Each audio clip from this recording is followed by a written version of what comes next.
This channel does not promote any violent, harmful, or illegal activities. All content provided by this channel is meant for an educational purpose only. মেদিনীপুরে প্রসূতি মৃত্যুর যে ঘটনা আপনারা জানেন, সেই ঘটনায় স্বয়ং স্বাস্থ্যমন্ত্রী মানে মুখ্যমন্ত্রী মমতা বন্দ্যোপাধ্যায় তিনি সাসপেন্ডের কথা ঘোষণা করেন চিকিৎসকদের। 12 জন চিকিৎসককে সাসপেন্ড করা হয়। সেই সাসপেনশনের পর এফআইআরও দায়ের করা হয় তাদের নামে। পূর্ণ কর্মবিরতির কথা ঘোষণা করেছিলেন তারা এই গোটা সাসপেনশনের তারা প্রতিবাদ জানিয়ে, কিন্তু পূর্ণ কর্মবিরতি ঘোষণা করার পরেও তারা কিছুটা হলেও ফ্লেক্সিবল হয়েছেন, পিছু হটেছেন বলা যেতেই পারে। এক্ষেত্রে জরুরি বিভাগ চালু রেখে তারা এই মুহূর্তে আংশিক কর্মবিরতিতে রয়েছেন বলে জানা যাচ্ছে। রূপরেখা ঠিক করতে কোন পথে তারা প্রতিবাদ জানাবেন, কর্মবিরতি আপাতত আংশিক চললেও পূর্ণ কর্মবিরতি নাকি অন্য কোনো পথে তারা প্রতিবাদ জানাবেন, তার জন্য একটা বৈঠক কিছুক্ষণের মধ্যেই শুরু হবে। কলকাতা থেকে মেদিনীপুর যাচ্ছেন জুনিয়র ডাক্তারদের প্রতিনিধিরা। WBJDF West Bengal junior doctors ফেডারেশনের সঙ্গে বৈঠকের পরেই চূড়ান্ত সিদ্ধান্ত হবে, এমনটা জানিয়েছেন মেদিনীপুর মেডিকেলের জুনিয়র ডাক্তাররা। আমার সহকর্মী দেবব্রত এই মুহূর্তে সরাসরি রয়েছেন সেখান থেকে। দেবব্রত, এখনো পর্যন্ত রূপরেখা জানা যায়নি, তৈরি হয়নি, কিছুক্ষণ বাদে হয়তো বৈঠকের পর সিদ্ধান্ত হবে। আগাম কি খবর এখনো পর্যন্ত তোমার কাছে রয়েছে এই বিষয়ে? দেখো, প্রথমেই বলে রাখি যে বিষয় নিয়ে, যে প্রসূতি মৃত্যুর ঘটনা নিয়ে ইতিমধ্যেই জুনিয়র ডাক্তারদেরকে সহ মোট 12 জন ডক্টরকে সাসপেন্ড করা হয়েছে। তাদের মধ্যে যে জুনিয়র ডাক্তাররা গতকাল যে ঘোষণা করেছিলেন যে তারা আন্দোলনে নামছেন, তো সম্পূর্ণ কর্মবিরতির যে কথা ঘোষণা করেছিলেন সেখান থেকে কিছুটা হলেও পিছু হটেছেন বলা যেতেই পারে। কেননা সকাল 8টা থেকে আন্দোলনের কথা ঘোষণা থাকলেও কিন্তু এখন দুপুর 12টা, এখনও কিন্তু আন্দোলনের রূপরেখা তারা তৈরি করতে পারেননি। এখন জানা যাচ্ছে যে কলকাতা থেকে যে টিম আসছে সেই টিমের সাথে তারা বৈঠকে বসবেন এবং বৈঠকের পরেই সিদ্ধান্ত জানাবেন যে তারা কিভাবে বা কোন পথে আন্দোলনকে নিয়ে যাবেন। ঠিক অন্যদিকে যদি দেখি, গতকাল যে সিনিয়র ডাক্তারদেরকে সাসপেন্ড করা হয়েছে 6 জনকে, সেই 6 জন সিনিয়র ডাক্তারের জায়গায় ইতিমধ্যে কিন্তু 6 জন ডাক্তার যাদেরকে এখানে পোস্টিং করা হয়েছে তারা কিন্তু ইতিমধ্যে এসে পৌঁছেছেন। যিনি সুপারের জায়গায় এসেছেন ডক্টর ইন্দ্রনীল সেন, তিনি ইতিমধ্যেই কিন্তু দায়িত্ব নিয়ে নিয়েছেন। ইতিমধ্যে ওই 6 জন ডাক্তার মেদিনীপুর মেডিকেল কলেজের প্রিন্সিপালের চেম্বারে এসেছেন, তাদের সাথে কথা বলছেন, যারা ইতিমধ্যে কিন্তু চার্জ নিয়েছেন। এটা হচ্ছে দুটো বিষয়। কিন্তু আরেকটা বিষয় যেটা হচ্ছে যেটা একদম জুনিয়র ডাক্তারদের কথাতে যদি আবার ফিরে আসি, তাহলে বলা যেতেই পারে যে দেবব্রত আমি এবার একটু ছবিটা দেখতে চাইবো। দেবব্রত আমি তোমার কাছ থেকে ছবিটা দেখতে চাইবো, তার কারণ তারা প্রথমে পূর্ণ কর্মবিরতি ডেকে তারপর তো আপৎকালীন বিভাগ শুরু করেছে। সেই ছবিটা তোমার কাছ থেকে আমি দেখবো। কিন্তু জুনিয়র ডাক্তাররা তারা কি বলছেন, ওখানকার জুনিয়র ডাক্তাররা কি বলছেন শুনবো। এখান থেকে পুলস্ত যাচ্ছেন, তিনি কি বলেছেন একবার পরপর শোনাই আপনাদের। মেদিনীপুর মেডিকেল কলেজের সমস্ত জুনিয়র ডক্টরসরা সিজ ওয়ার্কের কথা বলেছেন। এবার আমরা ভেবেছিলাম যে আমাদের মানবিক সরকার হয়তো এই ব্যাপারে কিছু ভেবে দেখবে, কিন্তু সকাল 8টা পর্যন্ত বেজে যাওয়ার পরেও এই ব্যাপারে কোনো সিদ্ধান্তই সরকারের তরফ থেকে আসেনি। এই মুহূর্তে দাঁড়িয়ে আমরা মানবিকতার খাতিরে সমস্ত ইমার্জেন্সি সার্ভিস কিন্তু কোনো কিছুই বন্ধ নেই, সমস্ত ইমার্জেন্সি সার্ভিসে জুনিয়র ডাক্তাররা সবাই রয়েছেন।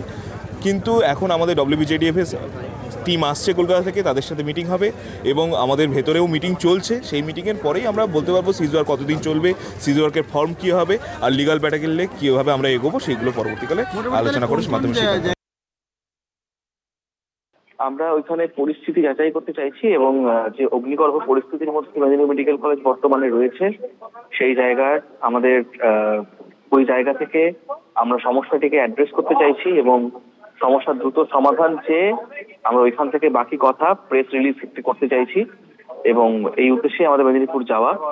যে অদ্ভুত এবং অপমানজনক ঘটনা স্বাস্থ্য দপ্তর ঘটিয়েছে, তার প্রতিবাদেই আজকে এই মেদিনীপুর অভিযান। কিন্তু কি কারণ থাকতে পারে? দেখো শুভজিৎ, গতকাল সম্পূর্ণভাবে তাদের বলে দেওয়া হলো জুনিয়র ডাক্তারদের তরফ থেকে যে তারা আজ থেকে কর্মবিরতিতে যাবেন এবং পূর্ণ কর্মবিরতির সময় পর্যন্ত তারা মেনশন করলেন। তারপরে কি এমন ঘটে গেল যে তারা এতটা পিছিয়ে এলেন? আমি এই বিষয়ে কথা বলতে চাইবো। সৌরভ দত্ত আমাদের সঙ্গে রয়েছে। সৌরভ, ভিতরকার কিছু কারণ কি জানা গেল?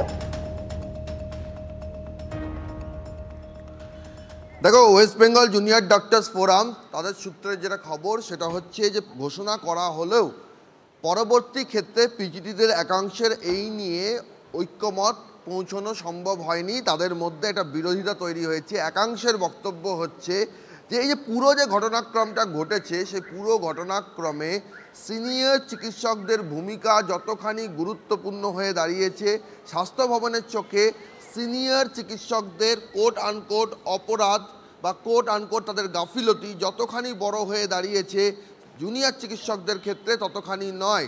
সিনিয়র চিকিৎসকরা কেন অনুপস্থিত ছিলেন, তারা সেই সময় কোথায় ছিলেন, সেই বিষয়টা নিয়েই স্বাস্থ্য ভবনের প্রথম কনসার্ন এবং তাদের সাসপেনশনের যে বিষয়টি, সেটারও কিন্তু মূল ভিত্তি এই জায়গায় যে সিনিয়ররা হাসপাতালে থাকার কথা সেখানে ছিলেন না, ছিলেন অন্যত্র। আর জুনিয়র চিকিৎসকদের বক্তব্য হচ্ছে যে তারা যদি এই মুহূর্তে কর্মবিরতির পথে হাঁটেন তাহলে তাদের ক্ষেত্রেও স্বাস্থ্য ভবনের রোষের মাত্রা বাড়তে পারে। সেই জায়গাটায় তারা এখনই কিন্তু এই ধরনের কোনো পদক্ষেপ করতে চাইছেন না, তারা একটু জল মেপে পা ফেলতে চাইছেন এবং সেই জায়গার থেকে দাঁড়িয়েই এখনো পর্যন্ত ঘোষণা হলেও তারা সহমতে পৌঁছতে পারেননি, আমরা এমনটাই। সৌরভ, একটু প্লিজ তুমি সঙ্গে থাকো, আমরা এই মুহূর্তে বিশিষ্ট চিকিৎসক ডক্টর উৎপল বন্দ্যোপাধ্যায়ের সঙ্গে যোগাযোগ করেছি। আপনাকে স্বাগত জানাচ্ছি TV9 বাংলায়। আজকে মেদিনীপুর মেডিকেলের দিকে আমাদের নজর, কারণ সেখানে মিটিং এর পর হয়তো সবটা ঠিক হবে, এরপরে তাদের কর্মবিরতি হবে কি হবে না। আপনি মেদিনীপুরে যাচ্ছেন কি? আমরা জয়েন্ট প্ল্যাটফর্ম অফ ডক্টরস এর পক্ষ থেকে আমরা মেদিনীপুরে আমরা যাচ্ছি। সেখানে যারা প্রশাসক যারা আছেন তাদের সঙ্গে, চিকিৎসকদের সঙ্গে, জুনিয়র ডাক্তার, তাদের সবার সঙ্গে আমরা কথা বলবো এবং মূলত এই কারণেই যাওয়া যে তাদের সঙ্গে কথা বলা এবং পরিস্থিতিটা। আচ্ছা ডক্টর ব্যানার্জি, সকাল 8টা থেকে তো কর্মবিরতি হওয়ার কথা ছিল, আমরা সেই নজরও রাখছিলাম, কিন্তু দেখলাম যে চিকিৎসকরা সম্পূর্ণভাবে পরিষেবা দিচ্ছেন, এমার্জেন্সিতে জুনিয়র ডাক্তাররা হয়েছে। তাহলে কি WBJDF এর তরফ থেকে তাদেরকে বারণ করা হয়েছিল যে আপাতত কর্মবিরতি না যেতে? না, আমি জানি না, মানে এটা তো ওনাদের নিজস্ব সিদ্ধান্ত, তারা সেভাবে ঠিক করবেন। যে একটা বিষয় হচ্ছে যে আসল কথাটা হচ্ছে যে মূল অভিযোগটা হচ্ছে যে যেখানে জাল এবং ভেজাল ওষুধ, তার প্রতিক্রিয়াতে হচ্ছে আমাদের নাগরিকদের অসুস্থতা বাড়ছে, মৃত্যু হচ্ছে এবং এখনো পর্যন্ত যার দুঃখজনক মৃত্যু ঘটেছে তার পোস্টমর্টেম রিপোর্টে চিকিৎসার গাফিলতির কিন্তু কোনো রকমের হদিশ সেখানে নেই। তো এবং বরঞ্চ সেপ্টিসিমিয়া কথাটা আছে, তার মানে হচ্ছে যে যেখানে বাইরে থেকে সংক্রমণ একটা ঢোকার সম্ভাবনাটাই রয়েছে। এখন সেখানে হচ্ছে যে বাকি আরো কিছু কথা উঠেছে বিভিন্ন তদন্ত কমিটির, যে কারা ছিলেন না ছিলেন, জুনিয়র এসব কথা উঠেছে। এখন এইগুলো যেরকম পদ্ধতিগত বা কিছু নিয়ম কানুন আছে, স্ট্যান্ডার্ড অপারেটিং প্রসিডিওর কিছু আছে, কিছু গাইডলাইন আছে। এখন সেই অনুযায়ী এগুলো কি হয়েছে এটা তো বিস্তারিতভাবে যারা তদন্ত করেছেন এবং সেই রিপোর্ট থেকে জানা যাবে। সেগুলি তো আমাদের হাতে সমস্ত রিপোর্টটা পরিষ্কার নেই। এমনকি যে সাসপেনশনটা হয়েছে সেই সাসপেনশনের অর্ডারটা আমাদের কাছে এখনো পর্যন্ত পরিষ্কার নয়। স্বাভাবিকভাবেই আমরা এখন পুরো বিষয়টা একটু লক্ষ্য রাখছি যে কোন দিকে আমরা পুরোটা বোঝাচ্ছি। ডক্টর ব্যানার্জি, একটা ছোট্ট প্রশ্ন রয়েছে আপনার কাছে ডক্টর ব্যানার্জি। আমি শুভজিৎ বলছি স্টুডিও থেকে, যে এই যে একটা বিষয় প্রতিবাদ এবং এই ধরনের এমার্জেন্সি সার্ভিসের ক্ষেত্রে কর্মবিরতি করে প্রতিবাদ, এটা কি আপনি একজন বর্ষীয়ান চিকিৎসক হয়ে নিজে এই কর্মবিরতি কালচারকে সমর্থন করেন? আমি একদম আপনার ব্যক্তিগত মতামত জানতে চাই। না, দেখুন, ব্যক্তিগতভাবে বলুন বা সাংগঠনিকভাবে বলুন, কর্মবিরতি চিকিৎসকরা একেবারেই মানে যখন আর কোথাও কোনো উপায় থাকে না তখনই মাঝে মাঝে বেছে নেন। এটা একেবারেই কোনো কারখানায় যেভাবে যে কোনো সময় বা অন্য জায়গায় যেভাবে কর্মবিরতি হয়, চিকিৎসকরা কর্মবিরতি করাটাকেও তারা মনে করেন যে এটা তারা নিজেদের প্রতি অবিচার করছেন। কিন্তু কোথাও একটা তো রোগীর প্রতি তো বলবো সেই দায়বদ্ধতা তো রইলই, নিজের যে দায়িত্বের প্রতিও তারা অবিচার করেন বলে আমার ধারণা কর্মবিরতিতে যারা যান তারা মনে করেন। কিন্তু যখন কোথাও আর কিছু থাকে না, মানে নিজেদেরকে একেবারে বাঁচার শেষ উপায়টুকু হিসাবে তারা চাপ সৃষ্টি করার জন্য কোথাও হয়তো।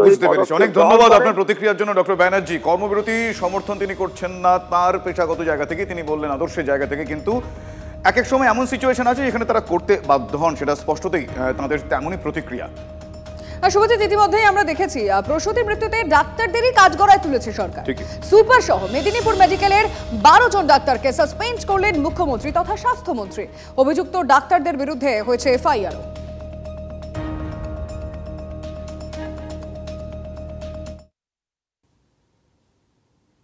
যারা সেদিন ওখানে দায়িত্বে ছিলেন মেদিনীপুরে, তারা কিন্তু তাদের দায়িত্ব যদি সঠিকভাবে পালন করতেন তাহলে কিন্তু এই মাকে বাঁচানো যেত, সন্তানকেও বাঁচানো যেত। এটা খুব দুঃখজনক ঘটনা।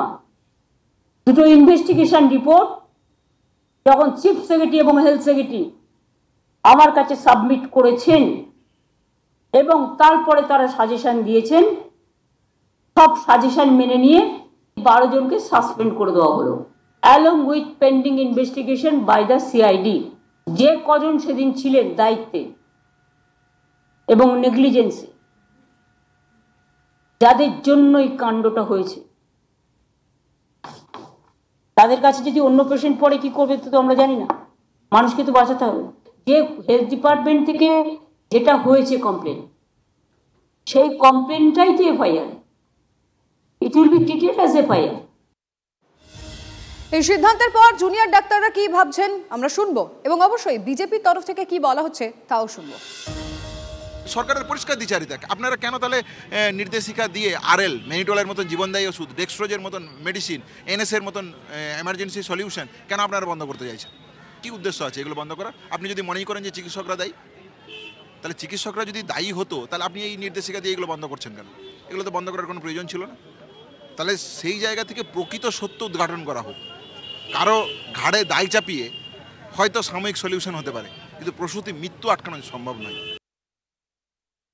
যদি চিকিৎসকের কোনো ভুল চিকিৎসার প্রশ্ন হয় তাহলে একসঙ্গে সেটা 5 জনের ওপরে তার এফেক্ট কোনো সময় হতে পারে না। ভুল চিকিৎসায় একই সময় একজন মারা যেতে পারেন, আরেকজন মৃতপ্রায় হয়ে পড়তে পারেন, কিন্তু 5 জনের একই ধরনের সিমটম দেখা গেল। এটার জন্য দায়ী কি কোনো চিকিৎসক হতে পারেন? পরিস্থিতির বাধ্যবাধকতায় তারা ওই রিঙ্গার ল্যাকটেড স্যালাইনকে তারা ব্যবহার করেছেন, কারণ তাদের কাছে কোনো অন্য অপশন ছিল না। যে আমরা মনে করি সিআইডির তদন্তের নাম করে 12 জন অসহায় ডাক্তারের উপরে মানে বলির খাড়া চাপিয়ে দিয়ে আজকে সম্পূর্ণভাবেই মানুষের দৃষ্টিকে অন্যদিকে ঘুরিয়ে দেবার চেষ্টা হচ্ছে। সেবাশ্রয়, এই সেবাশ্রয়ের সেবা নিয়ে নানাবিধ কথোপকথন সাম্প্রতিককালে শোনা যাচ্ছে। এবার সেবাশ্রয়ের সাফল্য নিয়ে অভিষেক বন্দ্যোপাধ্যায়ের পোস্ট ইঙ্গিতবাহী বলে মনে করছেন অনেকেই। শুধু মুখে কথা বলে সুশাসন হয় না, তার পোস্টে তিনি এমনটাই লিখছেন, সেই কাজ করতে হয় যা জীবনকে বদলে দেন। অভিষেকের পোস্টে অভিষেক উল্লেখ করছেন, সমাজ মাধ্যমে তার এই পোস্টকে তাৎপর্যপূর্ণ বলে মনে করছেন অনেকেই। কথা কম কাজ বেশির বার্তা দিয়েছেন অভিষেক বন্দ্যোপাধ্যায়, কিন্তু কাকে এই বার্তা দিলেন, কাকে প্রশাসনিক দায়িত্ব মনে করালেন অভিষেক, তা নিয়ে একটা কানাঘুষো ইতিমধ্যেই শুরু হয়ে গিয়েছে। এক্ষেত্রে অভিষেকের নিশানায় কি নবান্নের কেউ? এমন কটাক্ষ শোনা যাচ্ছে অনেকের কণ্ঠ থেকেই। প্রশাসনিক দায়িত্ব মনে করানোয় অভিষেককে বিজেপিও খোঁচা দিতে ছাড়েনি। তৃণমূলের মুখপাত্রদের একজনকে কি মুখ বন্ধের বার্তা? এমন খোঁচা সুকান্ত মজুমদারের। দলেরই কাউকে দায়িত্বের বার্তা দিতে চেয়েছেন অভিষেক, এমনটা মনে করছেন সুজন চক্রবর্তী। একবার শুনুন। আমার তো মনে হয় উনি বার্তা নিজের দলের লোকেদেরকে দিচ্ছেন, বিশেষ করে ওনার দলের যে সমস্ত স্পোক্স পার্সন আছেন, যাদের মধ্যে একজন বিশেষভাবে উল্লেখযোগ্য, তিনি সারাদিন শুধু কথাই বলেন, কাজের কাজ তো কিছু করেন বলে মনে হয় না। আর তৃণমূল কংগ্রেসে এখন এমন মন কষাকষি চলছে, মন দেয়া নেয়া চলছে, কি কার কাছে আসবে, কি কার দূরে যাবে, অনুরাগের ছোঁয়া কে পাবে আর কে পাবে না, সেই নিয়ে সম্ভবত অভিষেক বাবু এই বার্তাই দিতে চেয়েছেন যে চোখে চোখে কথা বলো, মুখে কিছু বলো না। তো স্বাভাবিকভাবে এখন চোখে চোখেই কথা চলবে, মুখে কিছু না বলার নির্দেশ উনি দিয়েছেন ওনার লোকেদেরকে। আগামী দিনে দেখা যাক কি হয়, কোথায় পৌঁছচ্ছে এই লড়াই। চাইছে সেটা পিসি ভাগ্য বলে ঠিক করুক, ওটাতে মানুষের কোনো আগ্রহ নেই, কিন্তু স্পষ্ট যে সেবাশ্রয়ের প্রোগ্রামের মধ্য দিয়ে দুটো জিনিস ইন্ডিকেটেড হয়েছে। এক, রাজ্যের স্বাস্থ্য ব্যবস্থা ফেল, বরং তার চাইতে ডায়মন্ড হারবার মডেলে সরকারি ব্যবস্থাকে রাজনৈতিক ভাবে তৃণমূল ব্যবহার করতে চায়। দুই, হতে পারে একটা বার্তা দিল, হয় পিসিকে, না হলে ভাইপোকে, এই না হলে শান্তনুকে, যে শান্তনু কম কথা বলে কাজ বেশি করছে, পিসি তুমি কাজ কম করছো, কথা বেশি বলছো, হয়তো এইরকম করছে কিছু একটা হবে। 20 স্যালাইন নিয়ে মুখ খুললেই কোপ। 10 বছর আগে এই 20 স্যালাইনে প্রসূতি মৃত্যুর অভিযোগ করায় স্বাস্থ্য ভবনের শো কজের মুখে পড়তে হয়, শাস্তির কোপে পড়তে হয়, ছাড়েন চাকরি। বিস্ফোরক অভিযোগ আলিপুরদুয়ার জেলা হাসপাতালের প্রাক্তন চিকিৎসক উদয়ন মিত্র। একই স্যালাইন যদি অন্য জায়গাতেও থাকতো, সেখানে তো কোনো ঘটনা ঘটেনি, এখানে ঘটনাটা তো অন্যরকম হয়ে গেছে। গাফিলতি, যারা জানে না তারা গেছে সিজারিয়ান করতে, অ্যানেস্থেসিয়া দিয়ে দিয়েছে উল্টোপাল্টা। স্যালাইন নয়, প্রসূতি মৃত্যুর ঘটনায় চিকিৎসকদেরই দোষ দেখছেন মুখ্যমন্ত্রী।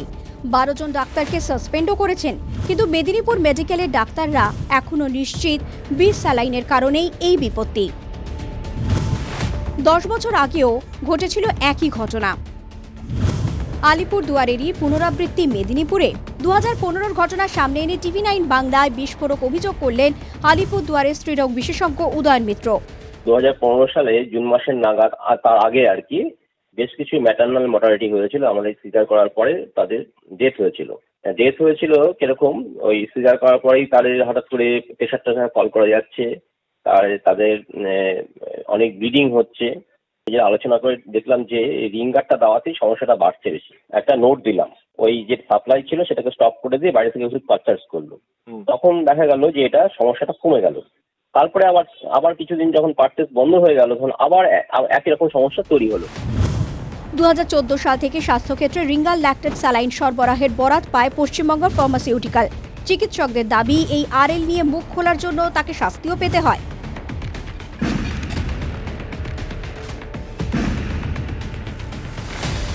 আমাদের অবজারভেশনটা জানিয়ে ওনাদের দিয়েছিলাম, স্বাস্থ্যভবনকে ফরওয়ার্ড করেছিলাম। তারপরে যথারীতি বিশেষ কিছু এগোয়নি এবং আলটিমেটলি তখন যেটা করলো, পরবর্তীকালে আমাকে শোকজ করলো স্বাস্থ্যভবন থেকে, যে আপনি এসব নিয়ে বেশি মাথা ঘামাবেন না। হ্যাঁ, আপনি আমাদের লেবার রুমের প্রোটোকল ফলো করছেন না। স্যালাইন কাণ্ড নিয়ে জনস্বার্থ মামলায় বৃহস্পতিবার কলকাতা হাইকোর্টে ওঠে এই প্রসঙ্গ। মামলাকারীর আইনজীবী ফিরোজ এচলজি এবং বিজয় সিংহাল বলেন, 2015 সালের জুন মাসে আলিপুরদুয়ারের চিকিৎসক এই বিষয়ে অভিযোগ করেন। যেহেতু তিনি মুখ খোলেন, তার বিরুদ্ধে পদক্ষেপ নেয় রাজ্য। কর্ণাটকে এই কোম্পানিকে 3 বছর ব্যান করে দেওয়া হয়। তারপরেও এই রাজ্য ওই কোম্পানিকে কাজের সুযোগ দেয়। প্রশ্ন উঠছে, 10 বছর আগেই যদি সতর্ক হতো স্বাস্থ্য দফতর, আজ কি এমন দিন দেখতে হতো? এরপরও সরকার কিভাবে তাঁদের কাঠগড়ায় তুলছে তা ভেবেই অবাক চিকিৎসকদের একাংশ। Bureau report, TV9 Bangla.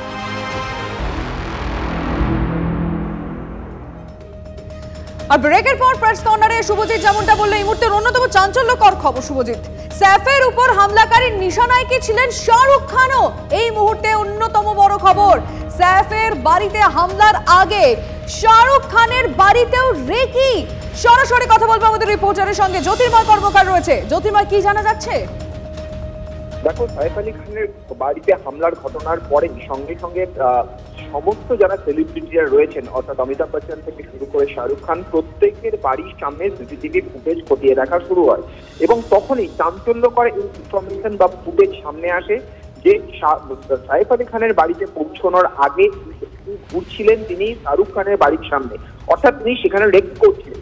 এটা গুরুত্বপূর্ণ তথ্য, তার কারণ কোথাও কি তাহলে দুটি প্রশ্ন থাকে, কোথাও কি একইভাবে শাহরুখ খানের বাড়ির ভেতরেও হামলা করার বা একইভাবে ভেতরে ঢুকে ডাকাতির চেষ্টা করার কোন রকম শখ ছিল?